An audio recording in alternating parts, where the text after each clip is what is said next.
Bismillahirrahmanirrahim. Assalamualaikum warahmatullahi wabarakatuh. Salam sejahtera bagi kita semua. Om Swastiastu. Salam kebajikan. Namo Buddhaya. Shalom. Oke guys, berjumpa lagi dengan saya Kiti Togatsu dalam rangka ya kita hanya pengen ngobrol senang-senang sajalah ya menjelang pemilu. Tapi menjelang pemilu ini juga kita perlu berakal sehat ya, karena banyak sekali tokoh-tokoh yang ada di Indonesia ini justru akan menjerumuskan bangsanya sendiri, atau mungkinan punya kepentingan lain, saya tidak mengerti. Tapi jelaslah ya, dengan kejadian demi kejadian di dunia, seperti kita lihat di Arab Saudi sudah mulai bebas orang atau perempuan tidak mengenakan hijab lagi. Itu adalah karena pemikiran Muhammad bin Salman atau MBS yang sudah mengantisipasi lebih dahulu. Nah kemudian yang kemudian terjadi adalah di Iran. Iran ini adalah negara Muslim yang memang kebanyakan beraliran Syiah, di mana di sana terjadi satu kondisi pemerintahan yang berbeda dengan negara lain. Jadi kondisi kemasyarakatan itu diatur oleh khalifahan kalau menurut istilah Islam atau Arab ya. Tapi yang jelas di sana dipimpin oleh seorang mullah yang dipimpin oleh Ayatullah Ruhollah Ali Khamenei, di mana Ayatullah dipilih oleh dari berbagai macam ulama dari semua provinsi yang ada di Iran. Nah, Ayatullah ini mempunyai kekuasaan yang sangat mutlak, terutama untuk mengatur kondisi kemasyarakatan di Iran. Nah, walaupun di Iran sendiri memang ada kebebasan beragama, tapi masyarakatnya harus mengikuti syariat Islam atau syariat Syiah ya. Nah, kemudian di sana wajib hijab ya. Nah, kondisi inilah yang membelenggu masyarakat Iran, di mana perkawinan diperbolehkan, perempuan usia 10 tahun dinikahi oleh laki-laki. Bahkan apabila seorang perempuan itu melawan kepada laki-laki juga boleh untuk dipukul. Bahkan banyak yang dibunuh oleh orang tuanya sendiri atau oleh suaminya ya, karena dianggap melanggar syariat. Nah, kondisi inilah sebetulnya yang sering menjadi pertentangan ya. Saya sering menceritakan dalam cerita Facebook saya dalam masa lalu mengenai masalah keadaan masyarakat di Iran. Nah, hanya banyak sekali yang menentang di Indonesia. Ya, mungkin saat-saat itu banyak orang yang mengaku berfaham Syiah menyerang saya, dan mereka sebetulnya orang yang membela saya juga dalam saat pemilihan pemerintah. Tapi pada saat saya membuka masalah Iran, mereka menyerang saya. Saya sih sebetulnya masalah agama pun juga buat saya bebas-bebas saja, tapi seharusnya kita berbicara dengan kemanusiaan, karena agama itu adalah kemanusiaan, dan agama itulah ajaran, dan memang itu buatan manusia.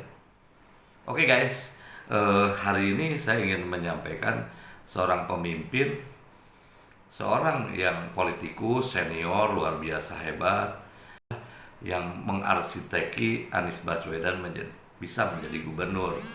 Inilah seorang Yusuf Kalla. Mari kita lihat bagaimana sepak terjang Yusuf Kalla, dan dia menginginkan Indonesia menjadi seperti Iran dalam bentuk yang lain, atau seperti Afghanistan dalam bentuk yang lain. Mari kita saksikan guys. Pak JK mengatakan bahwa Afghanistan di bawah kepemimpinan Taliban akan berubah, tidak seperti 2 dasawarsa lalu. Jadi artinya gak usah terlalu takut, gak usah terlalu fobia. Taliban yang sekarang adalah Taliban wajah baru, kalau kata Pak JK. Kang Sejo gimana? Kang Sejo. Yang dikatakan Pak JK itu harapan keamanan atau political statement.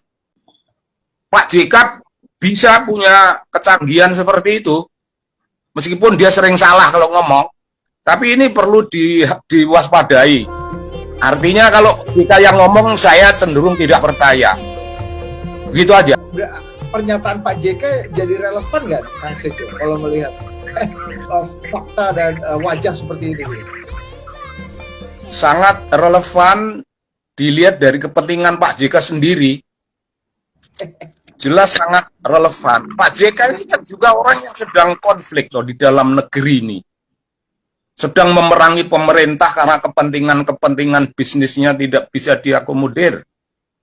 Pada satu sisi, kejengkelan terhadap pemerintah setidaknya 10 hampir berapa ini? 7 tahun yang lalu atau yang lebih cocok 5 tahun yang lalu ditambah beberapa masa sekarang ini. Dia jengkel sekali dengan itu.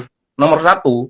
Nomor dua, karena itu dia tidak punya cara lain kecuali membackup calon-calon orang-orang yang memiliki mentalitas Taliban di Indonesia. Itu kawan-kawannya dia terhadap lembutnya orang Muhammadiyah, terhadap highly civilized orang-orang NU, nggak ada gunanya bagi Pak JK. Apa urusannya lembut dan civilization dalam kehidupan politik Indonesia kalau itu tidak memenuhi kebutuhan politik dia? Dia sudah rugi sangat banyak selama ini dan dia akan merebut dengan cara menempatkan pion. Pion yang betul-betul hanya pion, bukan orang. Yang betul-betul hanya pion yang bisa disetir ke sana kemari, bisa didorong sana kemari sesuai kepentingan dia. Dan pion itu memenuhi syarat secara ideologis dalam kepentingan politik yang praktis. Nah, bagaimana itu ideologis tapi praktis? Nah, Dan waktu yang pendek, bisa mereka memainkan ideologi untuk kepentingan praktis dalam jangka pendek.